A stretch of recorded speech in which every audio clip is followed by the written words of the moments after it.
അപ്പൊ നമുക്കിന്ന് കുഞ്ഞൻ ചെമ്മീനും അതുപോലെ ഏത്തക്കായും ചേർത്ത് അടിപൊളിയായിട്ടുള്ള ഒരു റോസ്റ്റ് തയ്യാറാക്കിയാലോ. അപ്പൊ വേഗം തന്നെ റെസിപ്പി ഒന്ന് കണ്ടു നോക്കൂ. അപ്പൊ ഏത്തക്ക നമ്മളിവിടെ കുക്ക് ചെയ്ത് വെച്ചിട്ടുണ്ട്. കുറച്ച് ഉപ്പും അതുപോലെ മഞ്ഞൾപ്പൊടിയും ചേർത്ത് നല്ലതുപോലെ വേവിച്ച് വെച്ചേക്കുന്നതാണ്. ഞാനിവിടെ വലിയൊരു സവോള എടുത്ത് സ്ലൈസ് ചെയ്ത് വെച്ചിട്ടുണ്ട്. ചെറുതാണെങ്കിൽ 2 എണ്ണം എടുക്കാവുന്നതാണ്. അതുപോലെ 2 വലിയ വെളുത്തുള്ളിയാണ് എടുത്തേക്കുന്നത്. നിങ്ങളുടെ വെളുത്തുള്ളി ചെറുതാണെങ്കിൽ 5ഓ 6ഓ വരെ എടുക്കാവുന്നതാണ്. അതും നീളത്തിൽ ചെറുതാക്കി കട്ട് ചെയ്ത് വെച്ചിട്ടുണ്ട്. ഒരു ചെറിയ കഷ്ണം ഇഞ്ചി പൊടിയായിട്ട് അരിഞ്ഞു വെച്ചിട്ടുണ്ട്.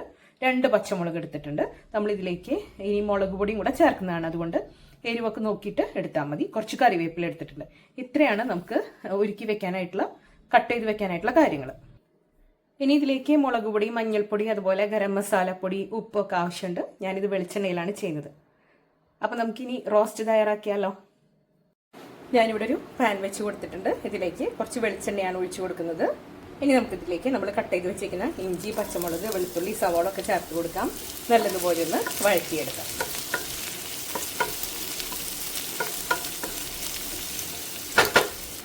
ഇതിലേക്ക് കുറച്ച് തക്കാളി വേണം. അതായത് ചെറുതാണെങ്കിൽ 1 എണ്ണം, അതല്ലെങ്കിൽ ഒരു 1/2 തക്കാളി കട്ട് ചെയ്ത് വെക്കണം. നേരത്തെ ഞാനത് പറയാനായിട്ട് വിട്ടുപോയതായിരുന്നു.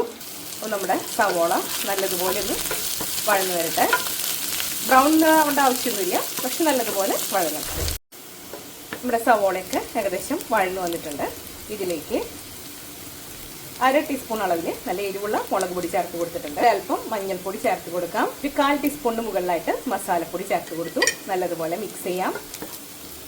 ഇനി നമുക്കിതിലേക്ക് എടുത്തു വെച്ചേക്കുന്ന, അതായത് വേവിച്ച് വെച്ചേക്കുന്ന ഏത്തക്ക കഷ്ണങ്ങൾ ചേർത്ത് കൊടുക്കാം. ഇനി നമുക്കിതിലേക്ക് കഴുകി വെച്ചേക്കുന്ന ചെമ്മീനും കൂടെ ചേർത്ത് കൊടുക്കാം. ഞാൻ വളരെ ചെറിയ ചെമ്മീനാണ് എടുത്തേക്കുന്നത്. ഇനി ഇതിലേക്ക് കുറച്ച് വെള്ളം കൂടെ ചേർത്ത് കൊടുക്കുന്നുണ്ട്. ഇനി നമുക്ക് നല്ലതുപോലെ മിക്സ് ചെയ്യാം. ചെറിയ ചെമ്മീനായതുകൊണ്ട് തന്നെ പെട്ടെന്ന് കുക്കായിട്ട് കിട്ടും. ഈ സമയത്താണ് ഇതിലേക്ക് നമ്മൾ തക്കാളി ചേർത്ത് കൊടുക്കുന്നത്. അപ്പോൾ ആ തക്കാളിയുടെ പുളിയൊക്കെ കറക്റ്റായിട്ട് നമ്മുടെ കറിയിലേക്ക് കിട്ടും. ഇനി നല്ലതുപോലെ കുക്കായി നമ്മുടെ ചെമ്മീനും കായൊക്കെ സെറ്റായിട്ട് വരട്ടെ. അതുപോലെ ഈ സമയത്ത് ഉപ്പുണ്ടോ നോക്കണം.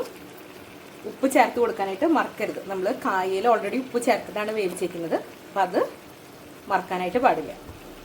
ഇനി ഇത് സെറ്റ് ആവട്ടെ. അങ്ങനെ നമ്മുടെ വളരെ ടേസ്റ്റി ആയിട്ടുള്ള ഏത്തക്കയും ചെമ്മീനും ചേർത്ത റോസ്റ്റ് അല്ലെങ്കിൽ വെള്ളരിക്ക ഇവിടെ റെഡി ആയിട്ടുണ്ട്. ഇനി നമുക്ക് സ്റ്റവ് ഓഫ് ചെയ്യാം.